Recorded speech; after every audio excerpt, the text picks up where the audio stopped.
Sai kitchen ब्लॉगमध्ये मी अश्विनी आपल्या सगळ्यांचं अगदी मनापासून स्वागत करीत आहे. तर आज आषाढी एकादशी स्पेशल उपवासाची खिचडी आज आपण करणार आहोत.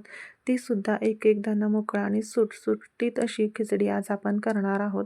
त्यासाठी इथे मी रात्रभर शाबूचे तांदूळ जे आहे ते भिजत घातले होते. तुम्ही पाहू शकता शाबूचे तांदूळ जे आहे ते पूर्णपणे भिजलेले आहेत आणि अगदी सुटसुटीत असे झालेले आहेत.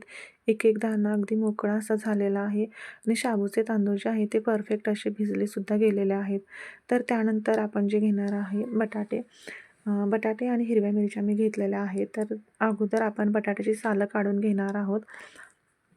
बटाट्याची सालं काढून घेतल्यानंतर मी बटाटे धुवून घेतलेले आहेत आणि त्याचे असे पातळसर चौकोनी काप करून घेणार आहे. बटाट्याचे काप करून घेतल्यानंतर आपल्याला हव्या त्या आकारामध्ये आपण बटाट्याचे काप करून घेऊ शकतो. त्यानंतर जे आहे हिरव्या मिरच्यासुद्धा कट करून घेणार आहे.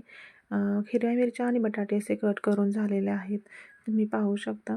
त्यानंतर जे आहे आपण गॅसवरती कढई ठेवली आहे. कढई छान गरम झाल्यानंतर त्यामध्ये घातलेलं आहे तेल आणि तेलसुद्धा गरम झाल्यानंतर त्यामध्ये घातलेल्या आहेत कट करून घेतलेल्या हिरव्या मिरच्या. अगदी थोड्याच घातलेल्या आहेत कारण आपण सुरुवातीला बटाटा यामध्ये फ्राय करून घेणार आहोत. हिरव्या मिरच्या छानपैकी फ्राय करून झाल्यानंतर त्यामध्ये घातलेलं आहेत कट करून घेतलेले बटाटे.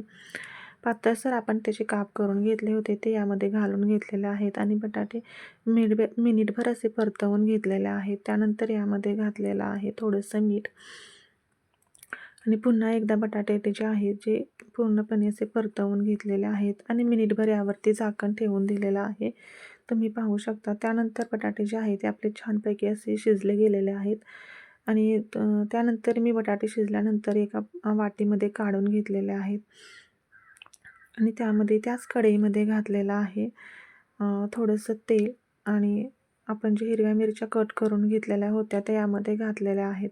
छानपैकी पुन्हा एकदा हिरव्या मिरच्या परतवून घेतल्या.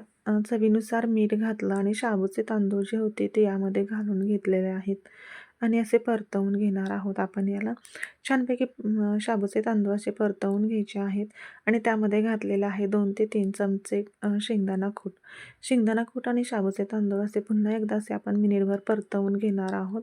छानपैकी परतवून घ्यायचे आहेत. पूर्णपणे मिक्स करून घ्यायचं आहे याला आणि यावरती पुन्हा एकदा आपण झाकण ठेवून 2 ते 3 मिनिटं याची वाफ काढून घेणार आहोत. त्यानंतर आपण जे आहे याची वाफ काढून झाल्यानंतर तुम्ही पाहू शकता आपली खिचडी जी आहे ते अशा प्रकारे दिसत आहे. अगदी सुटसुटीत झाली आहे आणि छानपैकी परतली गेलीसुद्धा आहे.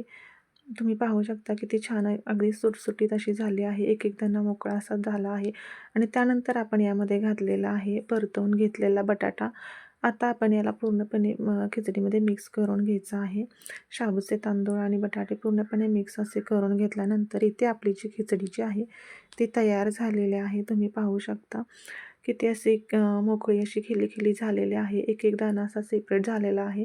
अगदी छानपैकी सुटसुटीत अशी झालेली आहे.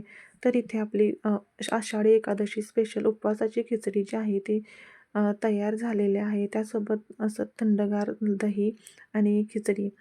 तर चला तर मग तुम्हीसुद्धा नक्की ट्राय करा.